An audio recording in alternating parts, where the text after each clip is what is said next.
बाल गोविंद भगत। इस बात के लेखक रामवृक्ष बिनपुरी जी हैं।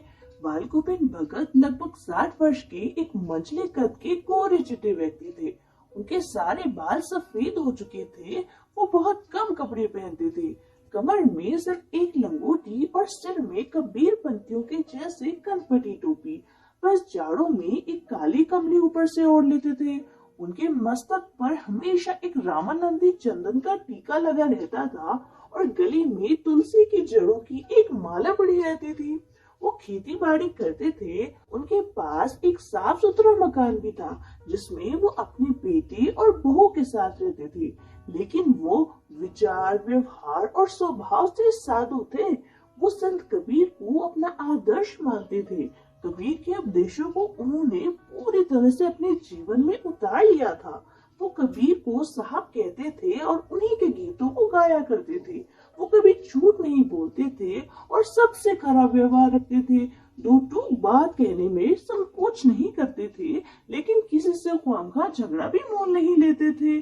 किसी की चीज को कभी नहीं छूते थे। उनके खेतों में जो भी कुछ अनाज पैदा होता, सबसे पहले उसे वो अपने सिर पर लाद कर 4 कोस दूर कबीरपंथी मठ पर ले जाकर वहाँ भेंट स्वरूप दे देते थे। उसके बाद कबीरपंथी मठ से उन्हें प्रसाद स्वरूप जो भी अनाज वापस मिलता, उसे वो घर लाते और उसी से अपना गुजर बसर करते थे।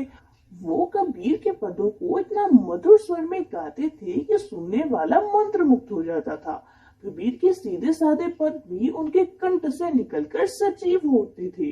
आषाढ़ के महीने में जब रिमझिम बारिश होती थी, पूरा गांव धान की रुपाई के लिए खेतों पर रहता था। कोई हल चला रहा होता था तो कहीं कोई धान के पौधों की रुपाई कर रहा होता था।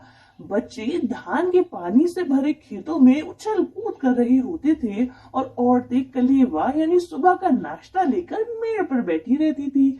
बड़ा ही मनमोहक दृश्य होता था। जब आसमान बादलों से घिरा रहता था और ठंडी ठंडी हवाएं चल रही होती थी, ऐसे में भगत के गीतों के मधुर स्वर कान में पड़ते थे, जो कबीर के पदों को बड़े ही मनमोहक अंदाज में गाते हुए अपने खेतों में पूरी तरह से कीचड़ में सने हुए धान की रुपाई करते थे। उनके मधुर गीत सुनकर ऐसा लगता था मानो जैसे उनके गले से निकलकर संगीत के कुछ मधुर स्वर ऊपर स्वर्ग की तरफ जा रहे हों और कुछ मधुर स्वर पृथ्वी में खड़े लोगों के कान की तरफ आ रहे हैं।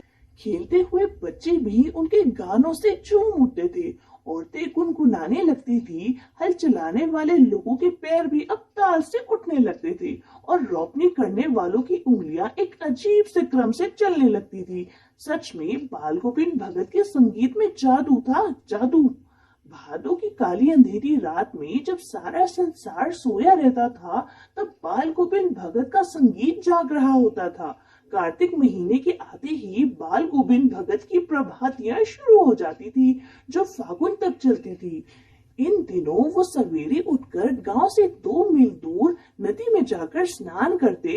स्नान से लौटकर वो गांव के बाहरी पोखरे के ऊंचे भिंडे पर अपनी खंजड़ी ले जाकर बैठते और गाना गाने लगती। और गर्मियों में तो वो अपने घर के आंगन में ही आसन जमा कर बैठते और अपनी मंडली के साथ गाना गाते थे।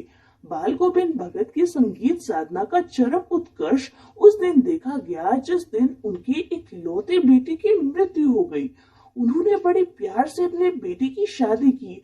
घर में एक सुंदर और सुशील बहू आई, जिसने भगत को दुनियादारी और घर गृहस्थी के झंझट से मुक्त कर दिया।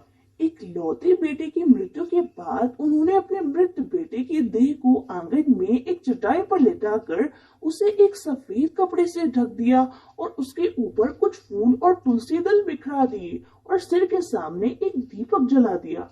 फिर उसके सामने ही जमीन पर आसन लगा गीत गाते रहे, वो भी पूरी तल्लीनता के साथ। उनकी बहू अपने पति की मृत्यु पर काफी दुखी थी, इसीलिए खूब रो रही थी। लेकिन बाल गोविंद भगत पूरी तल्लीनता के साथ गाना गाए जा रहे थे और अपनी बहू को भी रोने की बजाय उत्सव मनाने को कह रहे थे। वो कह रहे थे कि बिहारिणी आत्मा आज परमात्मा से जा मिली है और ये सब आनंद की बात है, इसीलिए रोने के बजाय उत्सव मनाना चाहिए। बेटे की चिता को आग भी उन्होंने अपनी बहू से ही दिलवाई और श्राद्ध की अवधि पूरी होते ही बहू के भाई को बुलाकर बहू को उनके साथ भेज दिया और साथ में यह भी संदेश दिया कि बहू की दूसरी शादी कर देना। बहू भगत को छोड़कर जाना नहीं चाहती थी क्योंकि वो जानती थी कि बेटे की मृत्यु के बाद वही उनका एकमात्र सहारा है।